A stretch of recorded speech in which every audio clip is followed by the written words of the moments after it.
Hello and welcome to this Betfair Cricket podcast, the first of many, coming up over the summer and into the winter. And I'm pleased to say that Betfair's cricket ambassador Michael Vaughan is with us. Hello and welcome, Michael. Thank you, good to be here. Now, how much are you looking forward to this series? Because India are the top-ranked side in the top-ranked Test nation, and England have been playing some really top cricket for a while now. I mean, we've had a good series against Sri Lanka, it's been enjoyable, but this is the one, isn't it? Yeah, really? You say enjoyable, but the Test series against Sri Lanka was just ruined by the weather. Yeah. And also it was a bit of a mismatch. England in home conditions playing against a Sri Lankan team with no Malinga, no Muralitharan.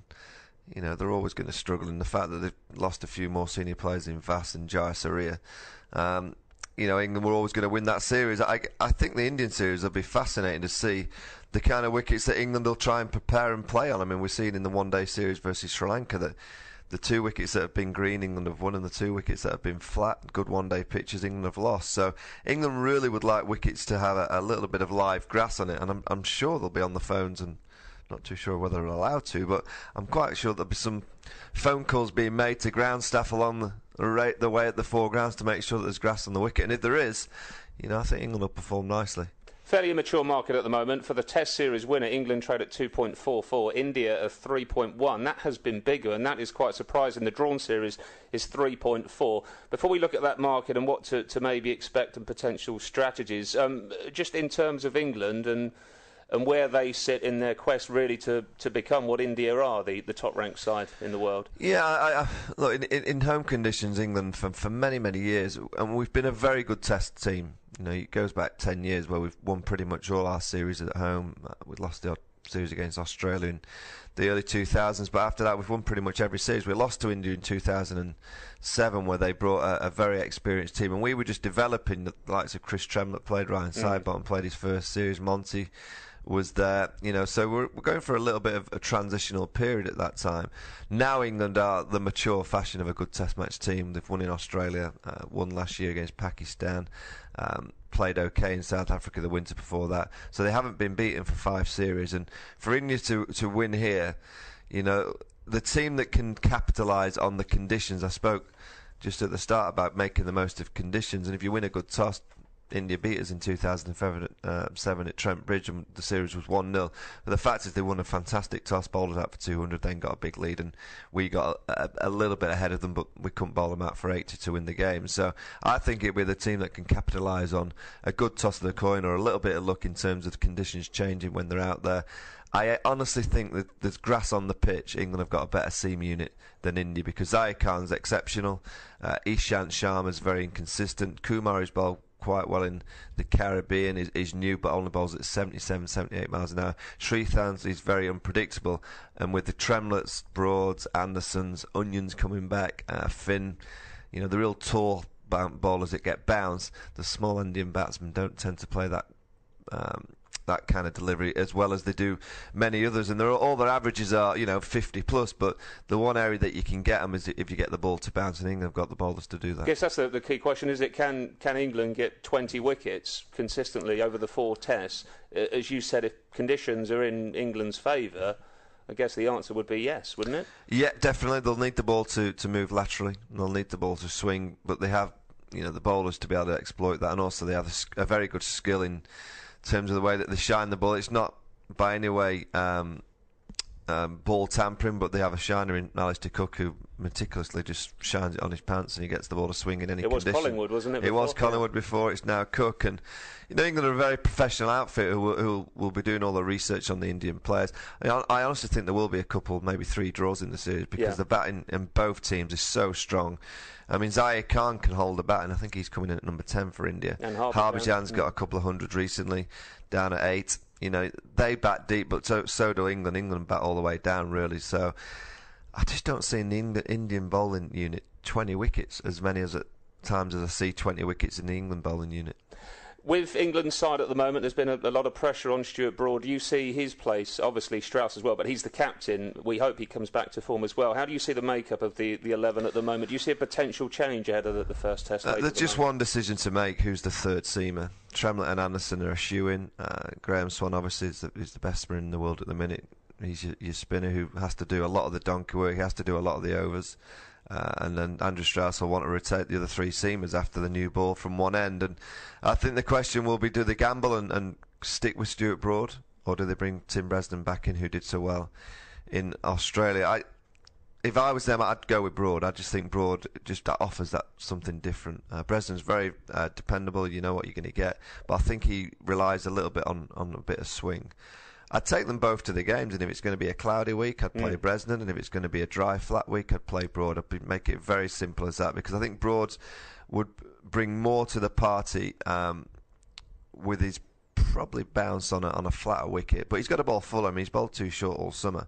I think the big thing is if Broad can bowl fuller consistently, I'd play him. If he's completely out of sync and bowling short because he's not in any rhythm, well, you can rely on Tim Bresnan, so I'd play him. And that's the only decision England have to make. And it's nice going into a series not having to make big decisions. So between now and then, they'll be praying that they don't pick any injuries up, that they can have a free ride in, and Andrew Strauss can hopefully start the series well, because it's a big first couple of games for Andrew Strauss. That Zaid Khan's had him in the past. He struggled against Vass, Mohamed Amir last summer. Welagedera just recently. Bollinger got him out a couple of times. Johnson's had him. So left armers have had the wool over Andrew Strauss's eyes for a period, and he'll want to make sure that he starts the series well against Zaid Khan, because if you start badly against a class act like him, it can be a long toil. Yeah, so that's the England setup and what to expect. And we'll have a look at maybe potential markets, and with the Strauss factor as well, and just his position in the top of the runs market. But looking at the Indian opposition, and obviously their new coach Duncan Fletcher, a man you know lots about and can tell us a bit more how he'll be planning and making plans for the opposition. Well, Duncan Fletcher's a meticulous planner of a team and of a particular strategies against the opposing players, and you look back to Australia, and Australia's plans for the England players was ridiculously bad. I think they bowled something like 4% of the deliveries round the wicket to Strauss and Cook. I'll guarantee that when the Indians arrive, everything will be round the wicket at those two opening players, an angle which they've struggled with in the past. Jonathan Trott, they'll get the ball nipping back to him. They won't try and swing him away, they'll try and nip it back early on, get him LBW. Duncan Fletcher will produce the angles with his bowlers on a regular basis to the England players that he knows may struggle.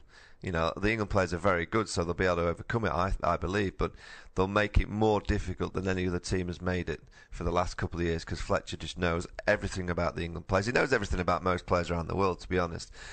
I just question whether he has the bowlers to really produce the goods with those plans. The plans that Fletcher will produce will be spot on, but it's just whether he's got the execution with it. And the batting line, I guess it looks after itself, Ruud. I mean, it's pretty awesome. When you think, you've got one out, then you've got Tendulkar, you've got Dravid, then you go down, you've got Lakshman, you've got Yuvraj. It's pretty awesome. There's a worry, though, about Sehwag with the fitness. Is that? Well, he arrives a week late, so he misses the first Test match at Lord's. So I think Mankund will open the batting with Gambia. Gambia is a wonderful player, a really good player. Dravid is the rock, because he likes playing in all conditions, and he gets dirty and ugly runs because he's not the free-flowing player of you say a Sehwag or a Laxman or a Tendulkar or a Dhoni, but he'll grind out a score. He got 100 in Jamaica just recently on a dodgy pitch, won on the game, so he'll make it difficult for the England bowlers. I think Tendulkar is the key. If Tendulkar pretty much has a good series in one day cricket, it's interesting. When he gets 100, India lose. But in Test matches, if Tendulkar has a good series, the Indians generally have a good series. Sehwag, I don't know whether he'll fancy it over here. He didn't play so well in South Africa when they went at him and bowled short and were quite aggressive, and England will go really aggressive at him. They'll be giving him nothing. I'd suggest outside off something, the ball dead straight, very short to start with, and just try and cramp him up for room, because he just loves that kind of width on around off stump and outside where he just flings the bat at it. And if he gets going, you don't stop him. And India score fast, it gives the bowlers more time to bowl the opposition out. I think it'll come down to just this opportunist that the bowling unit can take, because both teams, Pryor bats at 7, Dhoni bats at 7 for India, Broad at 8 or Bresnan at 8, Harbhajan at 8 for India. They're just so strong in batting that it's going to take a real good effort by the bowlers. And as the series goes on, 4 matches in, I believe the weather's going to be pretty good. It could be a tough 4 games for the bowlers, so I think rotation may come into it, and also smartness of the captains knowing when to gamble with their strike bowlers and when to just make sure that they're giving them enough rest, because one thing you can't afford in a 4-match series against good batsmen, where you think 120 to 130 overs will be around the average to bowl an opposition out, not 70, 80 overs, which England kind of been used to. You're going to have to be very clever in making sure that you keep a lot in the tank for the real key moments, and choosing those key moments precisely. Where do you think this game will be won and lost? If you were captain and targeting key areas and points in the series or matches, what do you think's most crucial? It might come down to catching. It really might come down to which team can hold on to their chances, because you don't want to give a Tendulkar a second chance. You don't want to give a Dhoni a second chance, or a Sehwag early. You know he's going to give you a chance, Sehwag, but if he gives you one, you've got to take it. And that pretty much from ball one, that he flings the bat so early that, if you're in that cordon or down at third man, which I expect England to have a third man straight away, a catch might come your way, and if you drop him, he can score a 100-ball 100 in Test match cricket, and that pretty much sets your team on the way to victory. It may come down to consistency of bowlers and Gray and Swan, but I honestly think the team that can take the chances, and not only with the catching, but the chances of the conditions, both teams will get an opportunity when the conditions are in their favour with the ball, and it's, I guess, which team can take it. Been quite impressed with Praveen Kumar, who's made a pretty good start to his Test career over in the West Indies. The pitches have been quite strange over there in that series, but he doesn't bowl that fast. He's not got great pace, but he does a bit with the ball. He wobbles it around a bit. Yeah, I mean, he looks like if it's swinging around, it could be a handful, but I just question his pace at 77, 78 miles an hour. You'd just bat out your crease. You'd nullify LBW. And you'd just say to him, right, you can only really get us out caught behind or in the slip cord, and that's pretty much down to a dodgy shot with that pace coming at only 77 miles an hour. He's never bowled in England as well. You look at Zahir Khan has, Sreesanth is a good bowler if he gets it right. Yeah. Just is inconsistent. Sharma may bowl a bit short for English conditions, but I'm sure Duncan Fletcher will be in there knowing exactly the lines and the lengths is required for all the different pitches. And that's why playing in England's always interesting, because the 4 grounds that you're playing at, your lengths may change from ground to ground, so it's again which team can adapt to the conditions the best. Lords could be very flat, but I guarantee there'll be a little bit of grass on the wicket. Trent Bridge is the ground which should suit England down to a ground. We saw the game just the other night against Sri Lanka, and the wicket will be green, and it will go through and it will carry and the ball will swing. So you think that is the one ground where I feel England can really take advantage of.